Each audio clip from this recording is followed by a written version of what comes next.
Well, it's been some time since I've had an opportunity to sit down with our next guest. Ray Mackoweki is a retired biologist, but I don't know about the term retired. I don't think, Ray, you've ever hung them up. You're doing an awful lot of work on behalf of the Alberta Fish and Game Association with a group of other retired biologists. Just give us a quick overview of the work that you're doing and who you folks are.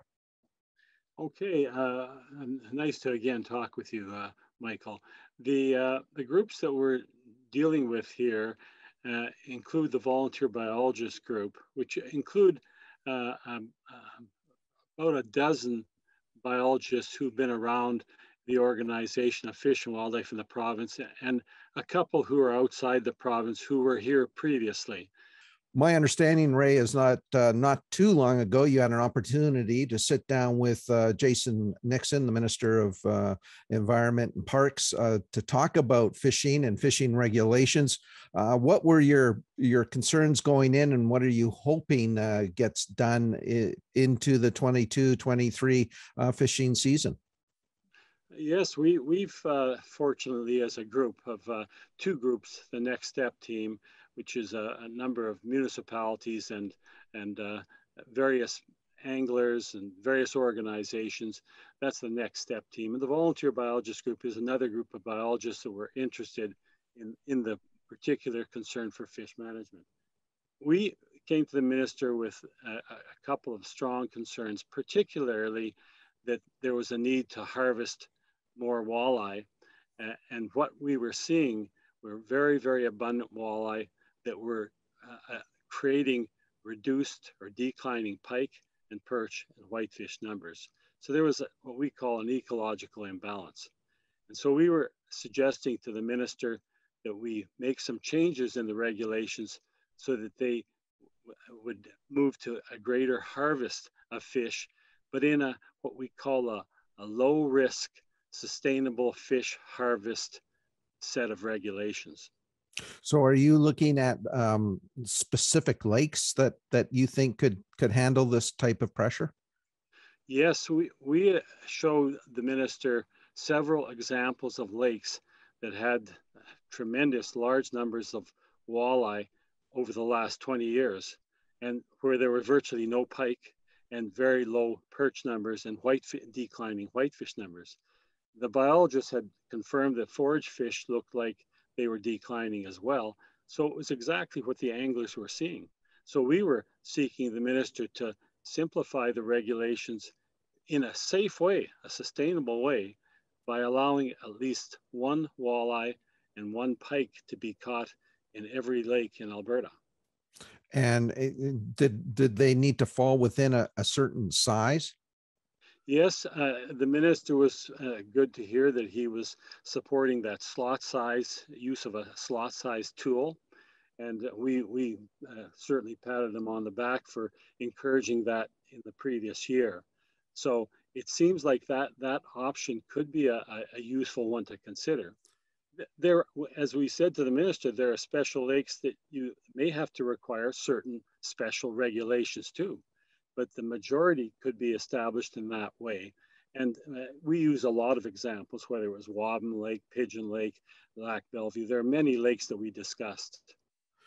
Given and I guess it's a good thing, the number of angling licenses sold over the last number of years, Ray, I mean, I think it's well over 300,000 now. If we went to a scenario where every lake, an angler could keep a walleye and a pike, what's your fear? Could we run out of fish?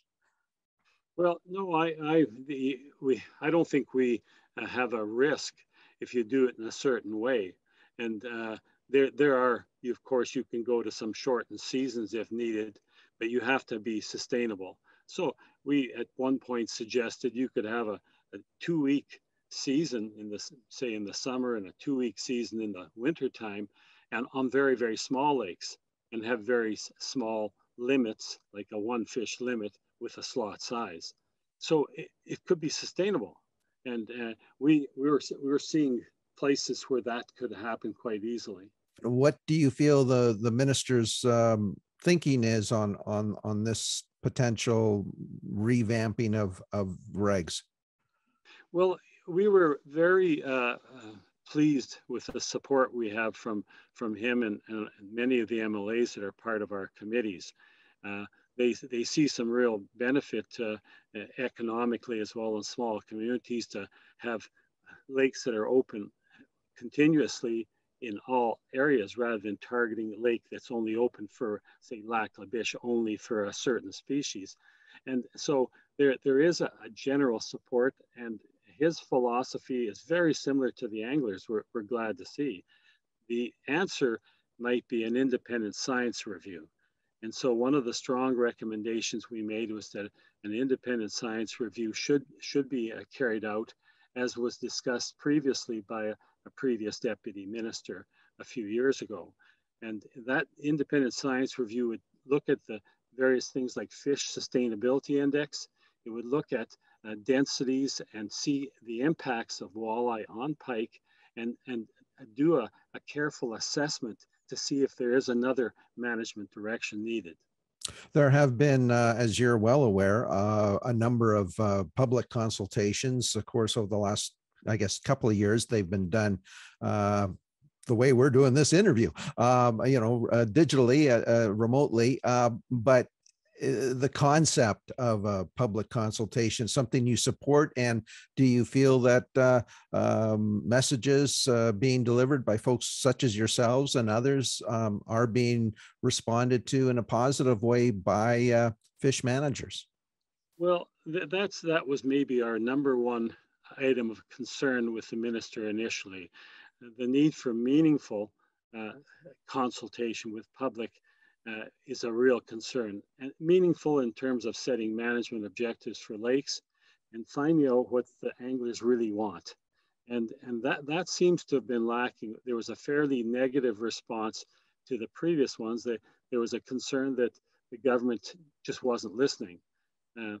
I myself have seen a positive change in that regard in the last few months, and more communication. But I know a lot of the anglers, as well as biologists, are extremely concerned that they don't get the response. It's not necessarily the minister we're talking about here or the MLAs, because we do have positive comments there. It seems like there's a fixed movement towards just more of a scientific research approach rather than what we call management approach.